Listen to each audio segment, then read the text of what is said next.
मुलांसाठी एक आनंदाची बातमी. आता शालिनी हुबलीकरने सुरू केलं आहे खास मराठी माध्यमातील मुलांसाठी नागरत्ना चॅनल.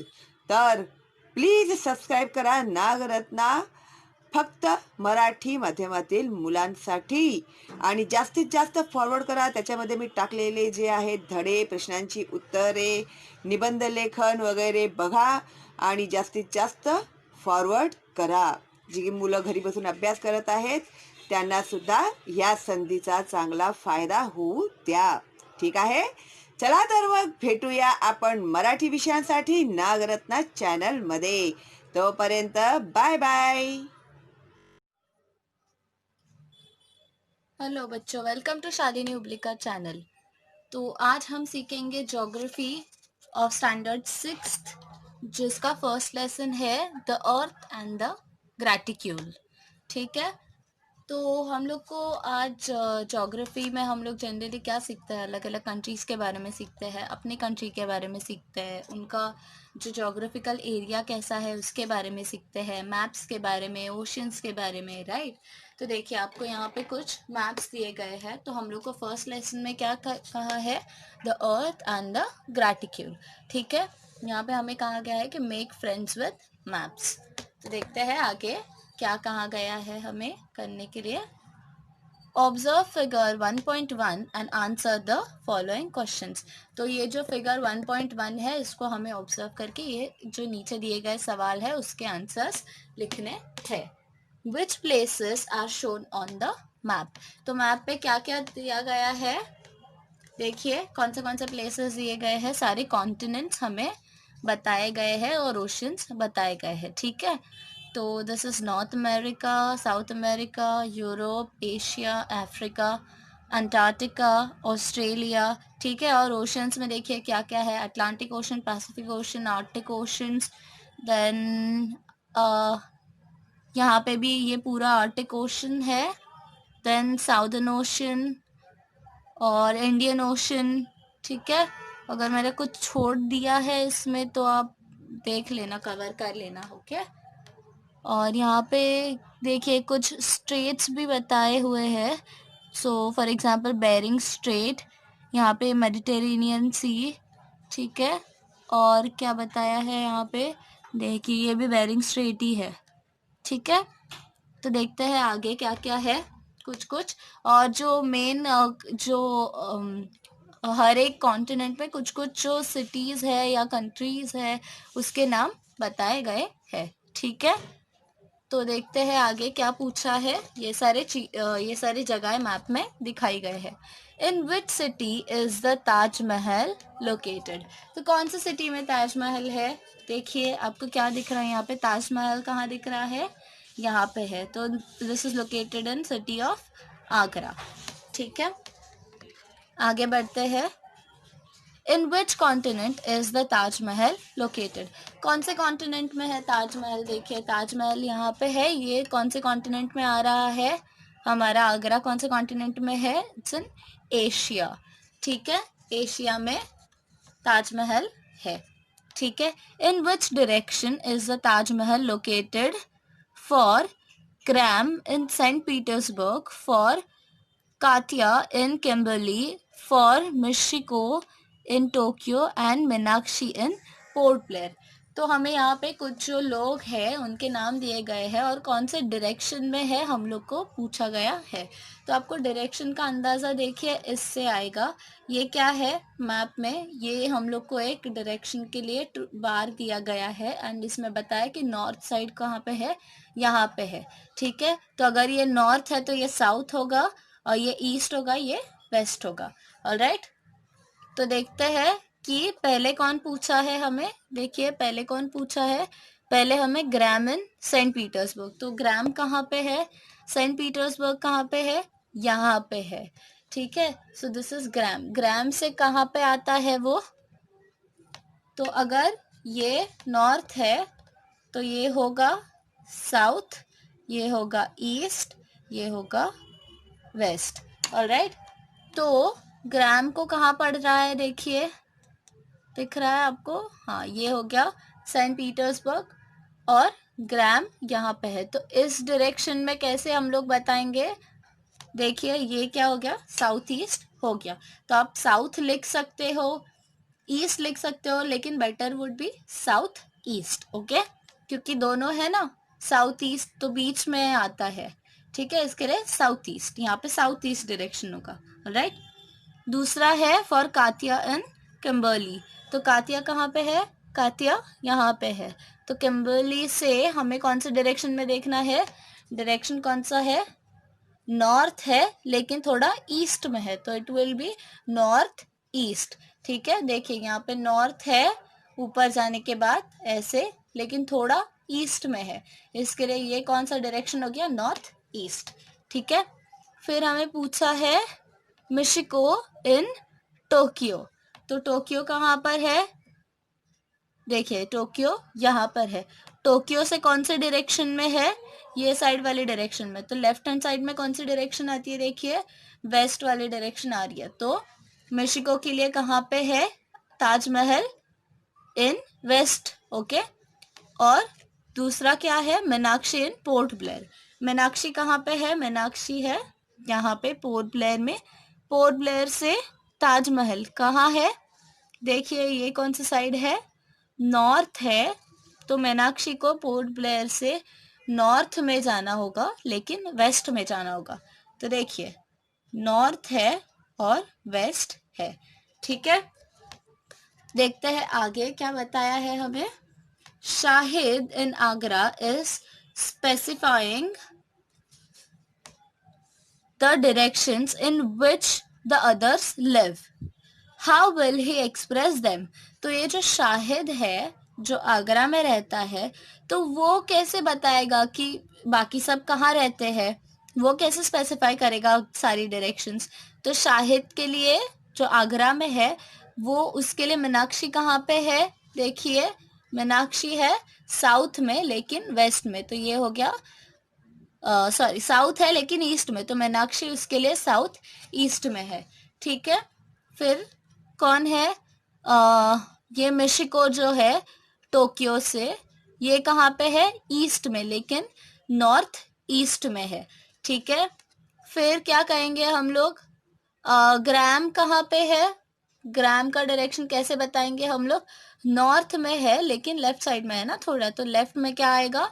वेस्ट साइड आएगा, तो it will be in north west. ठीक है, और ये जो है नटालिया, नटालिया कहाँ से है? नटालिया आई थिंक रोम से है, तो नटालिया के लिए भी क्या आएगा? North west. कातिया के लिए क्या आएगा? साउथ में है लेकिन वेस्ट में, तो कातिया के लिए आएगा साउथ वेस्ट। ठीक है, और ये जो है यहाँ पे एनरिक, ये कहाँ है? लीमा में है। तो आगरा से ये कौन सी डायरेक्शन में है? वेस्ट डायरेक्शन में है। ठीक है, लेकिन साउथ वेस्ट, थोड़ा नीचे है ना, आगरा के लेवल से थोड़ा नीचे, तो साउथ वेस्ट हो गया। ठीक है, in what direction will Natalia in Rome and Enrique in Lima say that other child lives? Will their answers be same? तो नटालिया इन रोम और लीमा, ये दोनों कैसे बताएंगे कि बाकी के बच्चे कहाँ रहते हैं? क्या उनका भी जो है आंसर सेम रहेगा? तो नटालिया के लिए घर ग्राम नॉर्थ में रहता है, नॉर्थ ईस्ट में। लीमा के लिए भी क्या रहता है? नॉर्थ ईस्ट में रहता है। नटालिया के लिए आगरा कहाँ पर है? वो है साउथ वेस्ट में। लेकिन लीमा के लिए आगरा कहाँ है? ये जो एनरिक है उसके लिए आगरा कहाँ है? नॉर्थ ईस्ट में है। ठीक है, तो ऐसे हमें क्या करना है? देखना है हर एक बच्चे का लोकेशन। ठीक है, ये हो गया। आगे देखते हैं। Graham, Katya, Mishiko, Natalia, Meenakshi, Shahid and Enric have answered the above questions differently using directions and sub-directions. तो direction and sub-direction मतलब क्या? East, West, North, South, ये हो गए हमारे directions। ठीक है, which are main direction। and sub-direction मतलब क्या?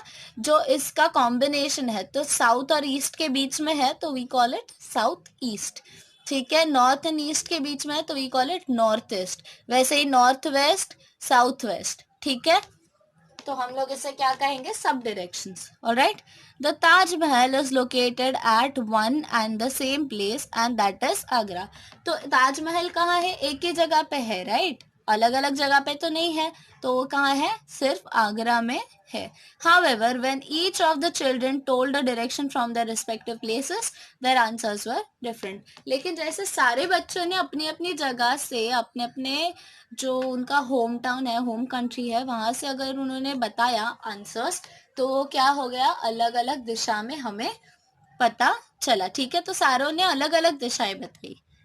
This means that the use of directions alone does not help us to help us to accurately describe the location of the place. तो हमें इससे क्या पता चलता है कि सिर्फ हम लोग जो है डायरेक्शंस देख के ही हमें एक्यूरेटली प्लेस का पता नहीं चल सकेगा. ठीक है, only we can not rely on the directions to find accurate place in the world. ठीक है. That is why it became necessary to find a new system to state the precise location of any place on the earth. इसके लिए क्या ज़रूरी हो गया है कि एक नया सिस्टम फाइंड आउट करने के लिए जो हमें क्या बताएगा, एकदम प्रेसाइज मतलब एक्यूरेट लोकेशन बताएगा कोई भी प्लेस का जो अर्थ पे है. Let us see what it is. ठीक है, तो देखते हैं हम लोग वो. Think a little. Observe the globe in your school. तो हम लोगों ने स्कूल में देखा होगा कि हम लोग को ऐसा जो ग्लोब होता है, इसे हम लोग ग्लोब कहते हैं, जो पृथ्वी जैसा दिखने वाला रहता है ना, उसका जो क्या कहते हैं हम उसे, रेप्लिका अर्थ का, उसे हम कहेंगे ग्लोब. ठीक है, तो हमें स्कूल में रहेगा तो उसे देखना है. Think about the following questions and then discuss them. There are some vertical and horizontal lines on the globe. Which of these lines are more in number? ठीक है, तो ये आपको ग्लोब ऑब्जर्व करना और इसके आंसर्स फाइंड आउट करने. अगर आप आंसर्स फाइंड आउट कर पाते हो अभी, तो मुझे कमेंट बॉक्स में ज़रूर ही बताना. ठीक है, तो हमें कुछ ग्लोब पे वर्टिकल और हॉरिजॉन्टल लाइंस दिखाई देती है कुछ ऐसी. तो दिस इज वर्टिकल लाइन, मतलब जो सीधी खड़ी रेश होती है उसे हम लोग वर्टिकल लाइन कहते हैं, और जो आड़ी ये होती है रेशा, उसे हम क्या कहते हैं, हॉरिजॉन्टल लाइन. तो वर्टिकल और हॉरिजॉन्टल लाइंस होती है ग्लोब पे, और उसमें से कौन सी ज़्यादा होती है, वर्टिकल ज़्यादा लाइंस होती है या हॉरिजॉन्टल ज़्यादा लाइंस होती है, ये हमें फाइंड आउट करना है. What labels do these lines have? What similarities and differences do you see in the labels? तो वो लाइंस को लेबल्स मतलब क्या पूछा है, उनको क्या क्या नाम दिए गए हैं. ठीक है, उनके आगे क्या क्या नाम लिखे हैं. ठीक है, और उसमें क्या सिमिलैरिटी है, मतलब समानता है या डिफरेंस है, जो आपको दिखाई देता है लेबल्स में. ठीक है. Will it be possible to actually draw such lines on earth? तो क्या ऐसा पॉसिबल हो सकता है कि हम अर्थ पे ऐसे सच्ची में लाइंस निकालें? सोचिए थोड़ा कि पॉसिबल है क्या. देखते हैं, यहाँ पे हमें क्या दिया गया है, एक्सप्लेनेशन दिया गया है. ठीक है, आपको देखिए ग्लोब का पिक्चर दिया हुआ है यहाँ पे. ठीक है, figure 1.2 shows the lengths of the east, west and north south diameters. तो हमें ये जो फिगर है वो क्या दिखाता है, east west and north south diameters of earth दिखाता है. डायमीटर्स मतलब क्या, उसका व्यास. ठीक है, जो सर्कल का जो the line which passes through centre of the circle. ठीक है, तो वो क्या बताता है हमें, ये फिगर दिखा रहा है. This will give you some idea about the size of the earth. तो हमें यहाँ पे देखिए डिस्टेंस दिया गया है. तो नॉर्थ टू साउथ कितना है, 12,714 kilometres, and east to west कितना है, 12,756 किलोमीटर्स. ठीक है, अर्थ का जो है डायमीटर्स वो दिया गया है. तो हमें इससे क्या पता चलेगा, थोड़ा अर्थ के साइज के बारे में पता चलेगा. ठीक है, आगे क्या देखते हैं हम लोग, oceanic waters, uneven nature of the land, forests, innumerable islands of different sizes and buildings make it impossible to actually draw such lines on the earth. तो अगर हम लोग को जो पूछा गया था कि क्या ये अर्थ पे लाइंस ऐसी जो हम लोग ग्लोब पे देखते हैं वो सच्ची में बनाई जा सकती है क्या, तो देखिए उसका आंसर क्या है। ये जो ओशनिक वाटर्स है वो, ओशनिक वाटर्स मतलब ये समंदर, समंदर में तो आप कुछ लाइन बना नहीं सकते, राइट, सब धुल जाएगा। अनइवन नेचर ऑफ लैंड, तो हर जगह लैंड सेम है क्या, एकदम प्लेन है क्या, नहीं, कहीं माउंटेन्स है, कहीं क्या कहते हैं, कहीं तो लैंड में हम लोग को जो गड्ढा बन जाता है लैंड में, राइट, और उसमें पानी पानी बारिश का सब जमा हो जाता है, तो वैसे हम लोग के पास पॉन्ड्स बन जाता है, ठीक है। तो ऐसे कभी जमीन में गड्ढा है, कभी पर्वत है, पहाड़ है, एकदम अनइवन सरफेस है, फिर बिल्डिंग्स है, ठीक है, बहुत सारे आइलैंड्स है। आइलैंड्स मतलब क्या, जो छोटे छोटे टापू होते हैं, देखिए यहाँ पे कैसे है टापू सारे, उन्हें हम कहते हैं आइलैंड्स, ठीक है, जो चारों तरफ से पानी से सराउंडेड होते हैं, वो आइलैंड्स है बहुत सारे, ठीक है। और क्या क्या है, फॉरेस्ट है, फॉरेस्ट है मतलब पेड़ पौधे, बहुत सारे घने जंगल रहेंगे, तो हम क्या सच्ची में ऐसे लाइंस बना सकते हैं वर्टिकल एंड हॉरिजॉन्टल, नो, ठीक है। तो make all of this make it impossible to actually draw such lines on the earth, तो ये क्या होता है, इम्पॉसिबल हो जाता है इन सब चीजों की वजह से ऐसी lines banana. In order to overcome this difficulty, geographers developed a miniature model of the earth in the form of a globes, ठीक है। तो क्या हो गया, ये डिफिकल्टी को ओवरकम करने के लिए, मतलब ये डिफिकल्टी से बाहर निकलने के लिए, उसको मात करने के लिए क्या किया, जियोग्राफर्स जो है, जैसे अभी हिस्ट्री के लिए जो हिस्ट्री का स्टडी करते हैं उन्हें हिस्टोरियंस कहते हैं, मैथमेटिक्स का किया है स्टडी उनको मैथमेटिशियंस कहेंगे, और वैसे ही जो ज्योग्राफी का स्टडी करते हैं, भूगोल शास्त्रज्ञ भी कहते हैं उन्हें, तो उन्हें हम लोग क्या कहेंगे, ज्योग्राफर्स, ठीक है।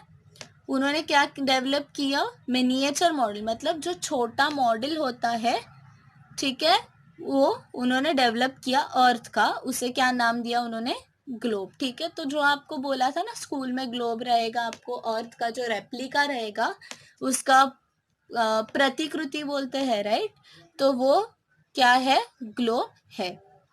This can be use to determine locations on the earth, तो ये क्या करेंगे हम लोग, ये क्यों यूज कर सकते हैं हम लोग, अर्थ के ऊपर का लोकेशंस जानने के लिए हम लोग ये यूज कर सकते हैं।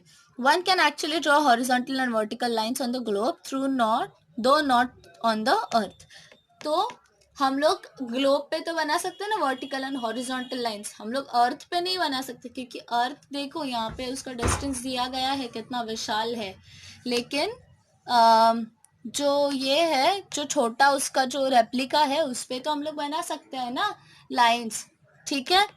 दस they are imaginary lines on the earth, ठीक है, इसके लिए वो क्या है, लाइंस इमेजिनरी है।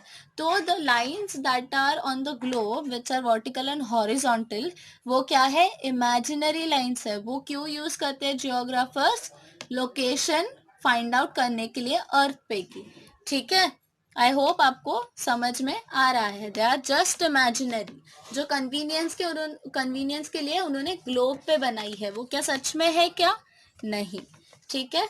अब देखते हैं ये क्या है, एंगुलर डिस्टेंस, तो यहाँ पे क्या दिया है, the location of any place on the earth is determined with reference to the centre of the earth, तो क्या बोला है, देखिए जो अर्थ पे का कहीं पे भी लोकेशन रहेगा वो कहाँ से डिटरमाइन होगा, सेंटर ऑफ द अर्थ से डिटरमाइन होगा, ठीक है। तो हम लोग सर्कल में कैसे गिनते हैं रेडियस डायमीटर, हम लोग सेंटर को कंसर्न करके ही गिनते हैं ना, तो अगर आपको पूछेंगे कि सर्कल का रेडियस कितना, आप सेंटर से लेके उसका एज तक का उनको डिस्टेंस बताओगे, राइट। वैसे ही अर्थ का कैसे भी हम लोग को अगर कभी भी लोकेशन जानना है तो कौन से रेफरेंस में देंगे हम लोग उनको, सेंटर ऑफ द अर्थ के रेफरेंस में देंगे, ठीक है। In order to do it, we consider a straight line joining the point on the surface and the center of the earth. तो हम लोग ये करने के लिए क्या कहेंगे, एक straight line joining the surface of the earth and the center of the earth, इसको हम लोग consider करेंगे, that is the radius of the earth, ठीक है। At the center, it makes an angle with the plane of the equator. तो ये जो है इक्वेटर, ये क्या है, जो उसका बीचों बीच वाला हिस्सा है वो प्लेन है, वो क्या है, इसको हम कहेंगे इक्वेटर कहेंगे। और सेंटर से लेके ये सरफेस तक का जो इक्वेटर पे लाइन आता है वो क्या है, it makes an angle with the plane of the equator. तो वो हम लोग कंसिडर करेंगे कोई भी, तो ये जो लाइन है हम लोग इसको कंसिडर करेंगे कोई भी एंगल काउंट करने के लिए, ठीक है। The measure of this angle is used in determining the locations. तो यहाँ से हम लोग जो भी लाइन का गिनेंगे मेजरमेंट, वो क्या करेगा, डिटरमाइन करने में हमें हेल्प करेगा, ठीक है, location. Alright, for example in figure 1.3 the measure of angle XMV is 30 degree। तो देखिए यहाँ पे हम लोग को क्या दिया गया है, XMV, measure of angle XMV क्या है, 30 डिग्री है, ठीक है। That is its angular distance from the equator is 30 degree. तो इसका जो इक्वेटर से लेके जो एंगुलर डिस्टेंस है, ठीक है, ये जो एंगुलर डिस्टेंस है इक्वेटर से वो क्या है, 30 डिग्री है, ठीक है। Look at the figure and tell the angular distance of y from the equator. तो y कहाँ पे, देखिए y यहाँ पे है, इक्वेटर से हम लोग को y का डिस्टेंस बताने के लिए कहा गया है, तो y का क्या हो गया, एंगुलर डिस्टेंस इज 60 डिग्री, ठीक है, y का डिस्टेंस। आगे है figure 1.3 shows another plane, it passes through x, it is parallel to the plane of the equator. तो हमें क्या दिखाया गया है, एक और प्लेन दिखाया गया है, ठीक है, पासेस थ्रू x। तो ये जो x है यहाँ पे देखिए, ये हो गया फर्स्ट प्लेन जो है क्या, इक्वेटर वाला। तो यहाँ पे दिया है देखिए इक्वेटोरियल प्लेन, और ये जो दूसरा प्लेन है जो x में से पास होता है वो क्या है, it is parallel to equator. तो ये जो प्लेन है ये इक्वेटर से पैरेलल है, ठीक है। Observe 1.3 and see how it meets the surface of the earth. तो देखिए आपको दिखाई देगा कि सरफेस ऑफ द अर्थ पे वो कैसे मिलता है, ठीक है। अगर ये पैरेलल है to equator of the earth, तो यहाँ अगर m का जो ये यहाँ पे जो मीटिंग पॉइंट है x का और m का, ये क्या हो गया हमारा 30 डिग्री अगर हुआ है इक्वेटर से, तो ये साइड भी क्या होगा, इक्वेटर से 30 डिग्री ही होगा, राइट, क्योंकि वो दोनों पैरेलल है। तो आगे क्या कहा है, note that it forms a circle on the surface, any point on this circle and the equatorial plane form an angle of 30 degree at the centre of the earth. तो जैसे मैंने आपको बताया, ये आपको सर्कुलर हर जगह पे, मतलब सिर्फ यहाँ पे ही है क्या ये, तो यहाँ पे हो सकता है, यहाँ पे, यहाँ पे, यहाँ पे, कहीं पे भी ये हो सकता है लाइन, ठीक है। तो हम लोग रेडियस सर्कल को कहीं से भी बना सकते हैं। कंसिडर दिस सर्कल, हम लोग इसको सिर्फ यहीं पे रेडियस बना सकते हैं क्या, नहीं, कहीं पे भी बना सकते हैं। वैसे ही अगर आप इसको और करके देखोगे और ये अगर आपका प्लेन है तो आप इसमें कहीं पे भी रेडियस बना सकते हो, राइट। वैसे ही आप ये यहाँ से लेके सेंटर ऑफ द अर्थ से ये जो एक्स वाला जो प्लेन है उसके सरफेस पे वहाँ ज्वाइन करने जाओगे तो क्या होगा, आपको सेम एंगल ही मिलेगा इक्वेटर से एक्स तक, ठीक है, एक्स वाला जो प्लेन है वहां तक। तो वो यहाँ पे एग्जाम्पल में हम लोग को 30 डिग्री दिया है, तो क्या होगा, 30 डिग्री का ही एंगल बनेगा पूरे प्लेन में, ठीक है। Do it yourself. Use figure 1.4 for the following. In the upper portion of the circle at the center x, draw angles of 20 degree. तो in the upper portion of circle at the center x, क्या कहा है, okay 1.4 हम लोग को देखना है। यहाँ पे देखिए, यहाँ पे क्या है, कहा है कि ऊपर वाला जो पोर्शन है of the circle at the center x, draw angles of 20 degree v1 x k1। तो हमें k यहाँ पे खुद बनाना पड़ेगा, कहाँ है के, कहाँ पे भी नहीं है, तो हम लोग को के बनाना पड़ेगा, दैट इज एट 20 डिग्री। तो ये जो लाइन है V1 से लेके एक्स पे से हमें 20 डिग्री बनाना है प्रोट्रैक्टर से, ठीक है। एंड V2 एक्स K2, और यहाँ पे भी हम लोग को 20 डिग्री बनाना है, ठीक है। And K2 being the K1 and K2 being the points on the circle, draw an ellipse joining K1 and K2।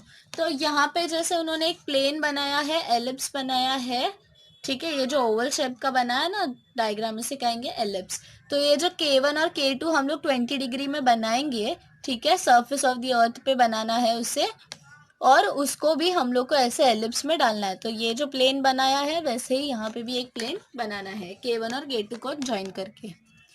In the lower half of circle mark angles of 60 degree and name the points on circle as P1 and P2।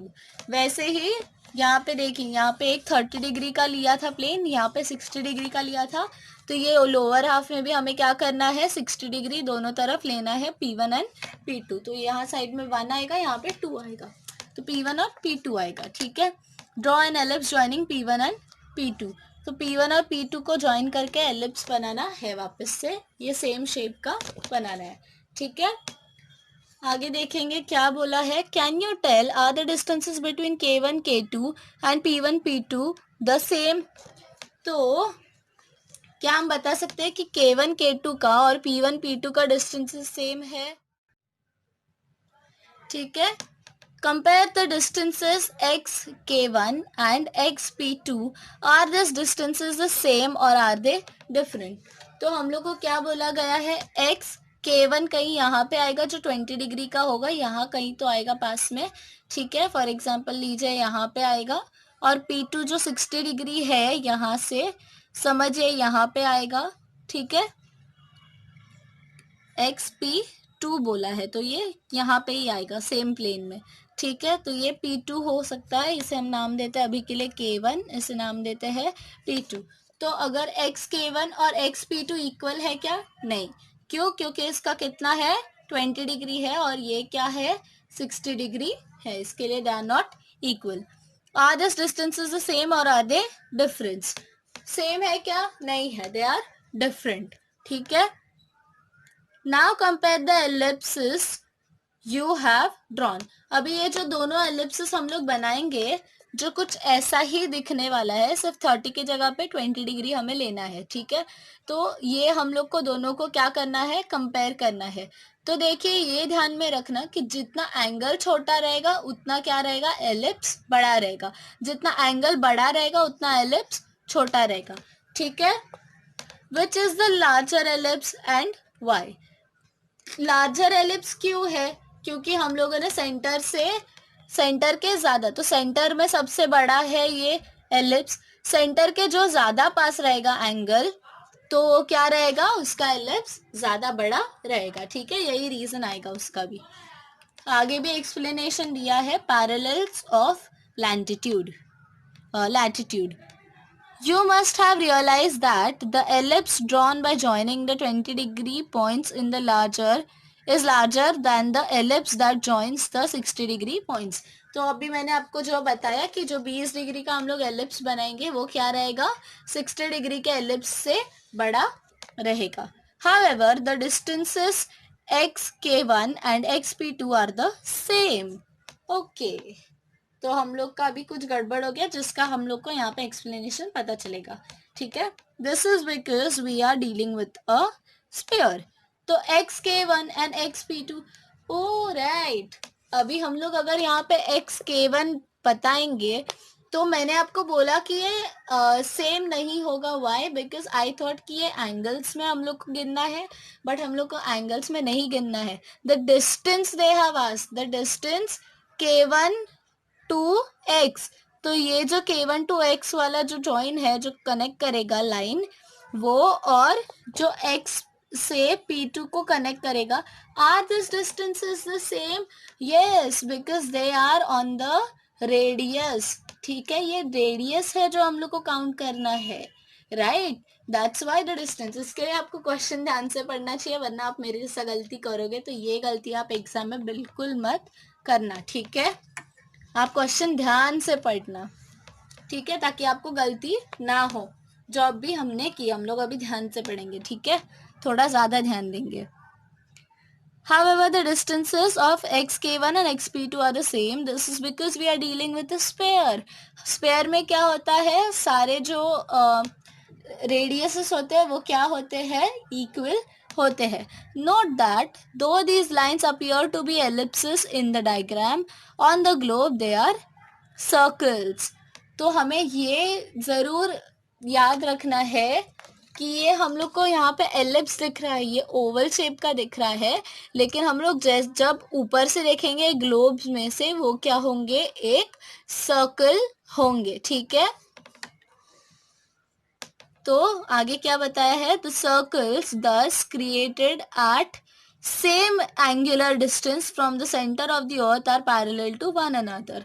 तो same angular distance पे अगर circles बनाए हुए हैं तो वो क्या रहेंगे, parallel to each other, hence they are called parallels of this latitudes.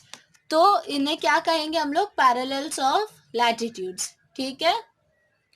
The values of parallels are angular measures expressed in degrees. तो ये parallels का क्या वैल्यू है, ये जो हम लोग को एंगुलर मेजरमेंट्स दिए गए हैं ना यहाँ पे, जैसे कि 20 डिग्री, यहाँ पे देखिए, यहाँ पे दिए है ना 30 डिग्री, 60 डिग्री, 20 डिग्री, ये सब क्या है, उसके पैरेलल्स के मेजरमेंट, उसको वैसे एक्सप्रेस करते हैं. The degrees of parallels are measured from the equator as shown in figure 1.5. That is why the equator is considered as 0 degree parallel.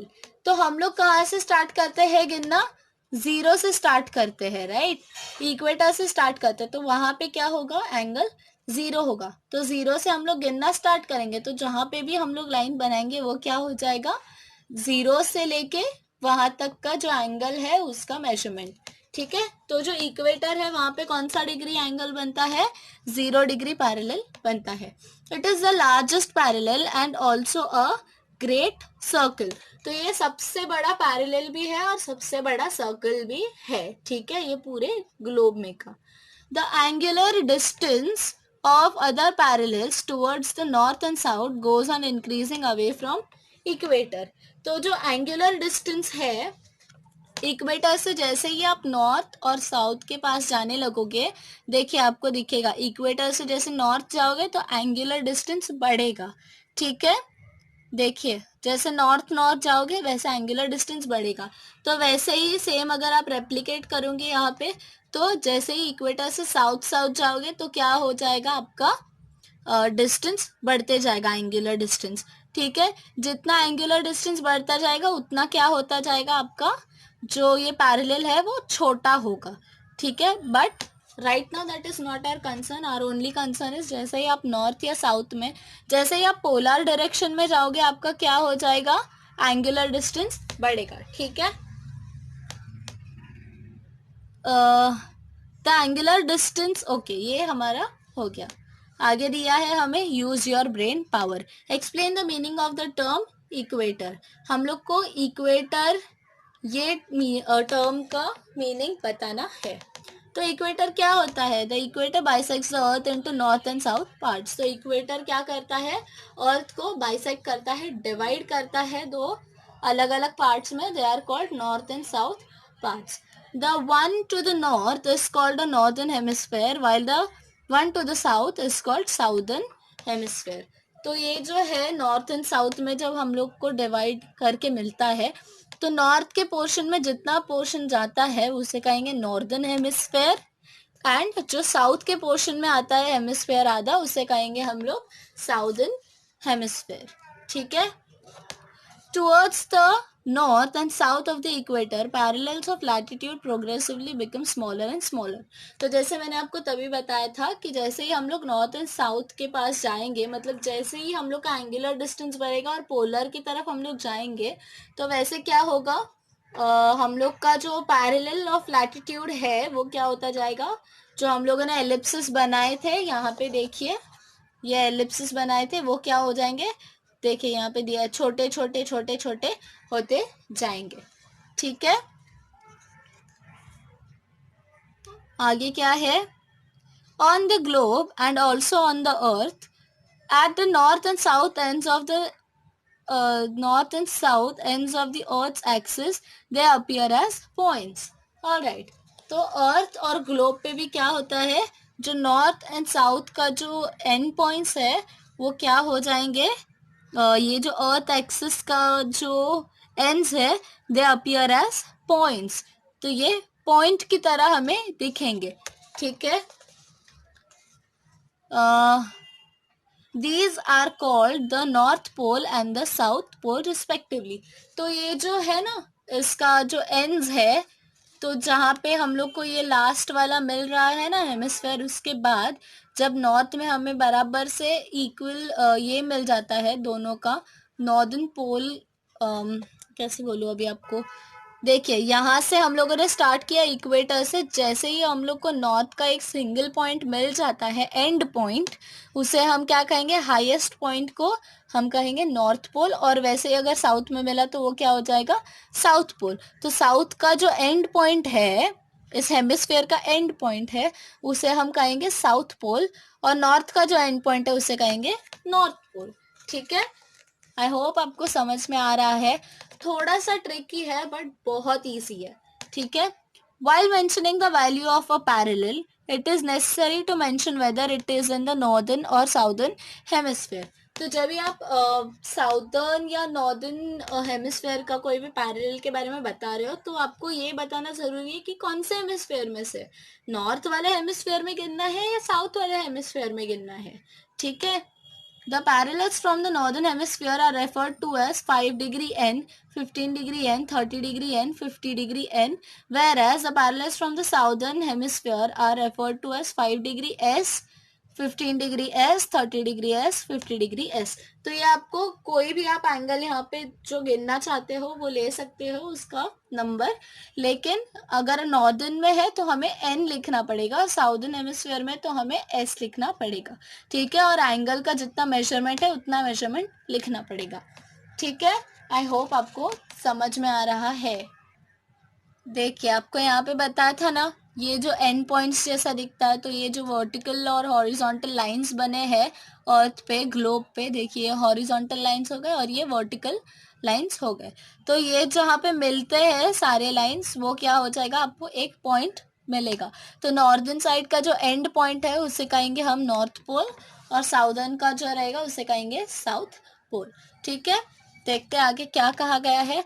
A line joining all the places located to the north of the equator at an angular distance of 30 degree is 30 degree north parallel. तो जो 30 degree में हमें दिया गया है, 30 degree में जो line join करता है ये पैरेलल को, ठीक है, उसे हम क्या कहेंगे, 30 डिग्री नॉर्थ पैरेलल। तो अगर नॉर्थ पोल में है तो उसे कहेंगे 30 डिग्री नॉर्थ पैरेलल, साउथ में अगर 30 डिग्री होगा तो हम उसे कहेंगे 30 डिग्री साउथ पैरेलल। ठीक है, देखते हैं आगे। Hence, all the places on this parallel will be at the same latitude which is 30 degree N. तो ये हम लोगों ने क्या किया, उसको सिंबलाइज किया। ठीक है, तो सारे जो भी प्लेसेस है, तो ये जो लैटिट्यूड है उसके जो सारे प्लेसेस है वो लैटिट्यूड के, वो क्या हो जाएंगे, 30 डिग्री N हो जाएंगे। ठीक है, उसको हम लोग वैसे ही एक्सप्रेस करेंगे प्लेस को। New Orleans in North America, Cairo in Africa और Basra in and Lhasa in Asia are all located on 30 degree N parallel. तो देखिए यहाँ पे यही लैटिट्यूड पे है, न्यू ऑर्लिन्स है, ठीक है, फिर क्या है, कायरो है, सेम पैरेलल पे है, और कौन सा बोला था हमें, लासा एंड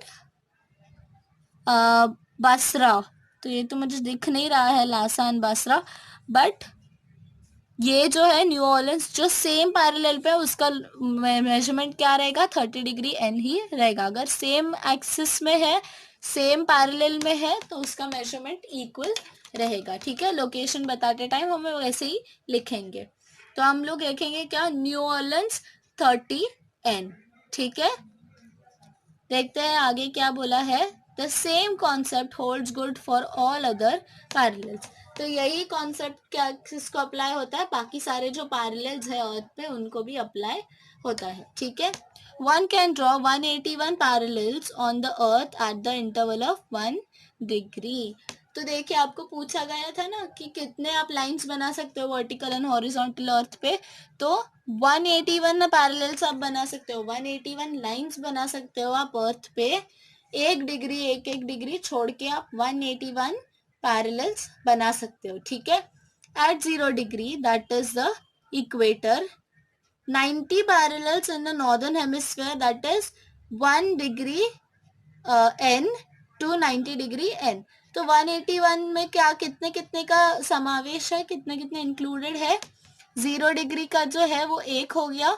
ठीक है, और जो बाकी बचे 180 उनका 90 में उन्होंने डिवीजन किया हुआ है। तो 1 डिग्री एन से मतलब 1 डिग्री नॉर्थ से 90 डिग्री नॉर्थ तक सारे, और 1 डिग्री साउथ से 90 डिग्री साउथ तक सारे। ठीक है, ये हम लोग 181 इतने पैरेलल्स ड्रॉ कर सकते हैं। देखते हैं आगे क्या बोला है हमें।